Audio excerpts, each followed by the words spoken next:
Welcome to this explainer. Today we are diving into an incredibly famous ancient text. You've probably heard of the story of the golden calf from Exodus chapter 32, right? Well, whether you know this story like the back of your hand or you just kind of recognize the pop culture references, we're going to look at this not just as some dusty history lesson, but as a deeply human psychological struggle. Because honestly, this ancient story has some massive modern implications about human nature, our need for control, and exactly where we turn when life gets really difficult. So think about it. What do you naturally reach for when the future feels completely uncertain? Or let's be real, when God feels totally absent? It's a heavy question. When we hit a sudden vacuum of leadership or our security just drops out from under us, we human beings have this deeply wired instinct to just grab onto something tangible. We want something we can see, something we can touch, and most importantly, something we can control. And you know what? That exact instinct is the literal root of creating idols. It's almost never about being intentionally defiant or malicious. It's really just a desperate, frantic search for security in a world that feels completely unstable. 40 days. Just let that sink in for a second. That is how long Moses had been gone up on the mountain. Imagine being the Israelites. You've been led out into this scorching wilderness, you're camped out at the base of a massive mountain, and your visible leader just disappears for over a month. Naturally, the people grew restless. There were no daily updates, no visible leadership, no clear timeline for when he was coming back. And in that total void of uncertainty, they panicked. They turned to a physical golden calf because they desperately needed a sense of control. They literally needed something right in front of their faces to reassure them that they were going to be okay. Now, here is the crucial, and honestly often missed nuance in this whole story. They didn't actually replace God. Instead, they reshaped him into something controllable. And that is a massive, dangerous distinction. When Moses' brother Aaron actually makes this golden calf, the text specifically notes that he intentionally slaps God's name right on it. The Israelites weren't trying to become atheists. They didn't want to reject worship entirely. They wanted God, they just wanted him entirely on their own terms. They basically traded a living, holy, totally unpredictable God for a manageable, visible version shaped completely by their own anxieties. They redefined worship just to suit their immediate need for control. So what does that actually mean for us today? Well, it leads us to this incredibly powerful definition of an idol.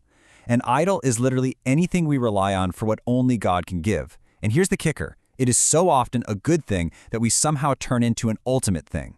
Idolatry isn't usually bowing down to some weird gold statue in your living room, right? It's about a quiet, subtle shift in where we put our trust. It happens when something else slowly creeps in and takes the place of ultimate security in our lives, even if we're still going to church and using all the right spiritual vocabulary. Just think about the contrast here. The ancient golden calf was visible. It was controllable. It was literally forged out of gold. But our modern golden calves, they are completely invisible, yet they are just as real. Today, an idol looks a lot like chasing a 4.0 GPA, or obsessing over the approval of our peers, or clinging to a romantic relationship, or having a completely rigid 5-year plan. These are the things we so often run to for our identity and our security. But here's the hard truth. Just like that ancient statue, while they promise safety, they cannot actually give us what we are desperately looking for. They are incredibly fragile, and when we lean our entire weight on them, they inevitably break under the pressure.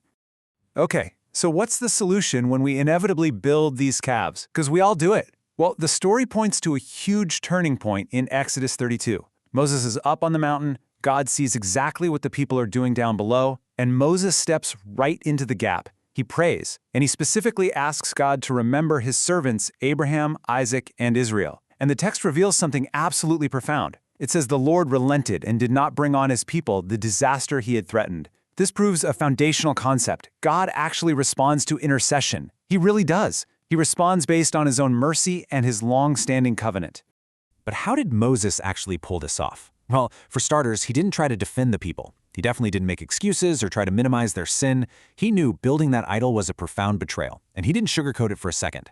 Instead, his strategy relied on two incredibly powerful things. He appealed directly to God's character, and he grounded his prayer in those ancient promises made to Abraham, Isaac, and Israel. You see, Moses' intercession wasn't based on what those rebellious people deserved, because, let's be honest, they deserved judgment. It was based entirely on appealing to God's unwavering character and his reputation. And this brings us to the ultimate theological climax of the whole story. Moses pleaded for mercy. He asked for the judgment to pass over the people.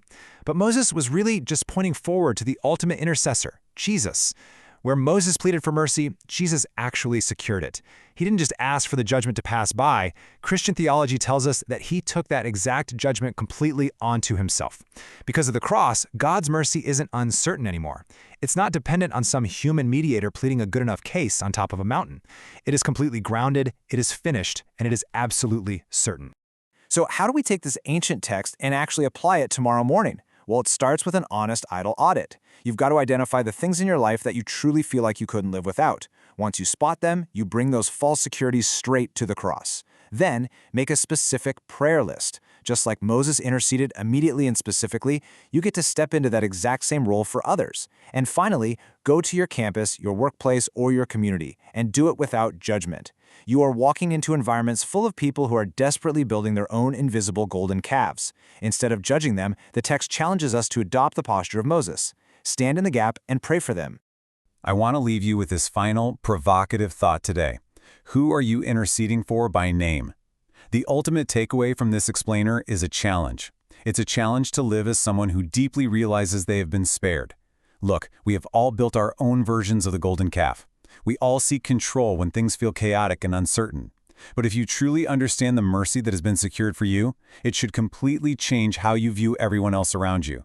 So take a minute today, make a specific list of people.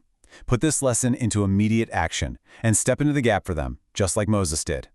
Thanks so much for joining me on this explainer, and I really hope this gave you a powerful new perspective on a very ancient story.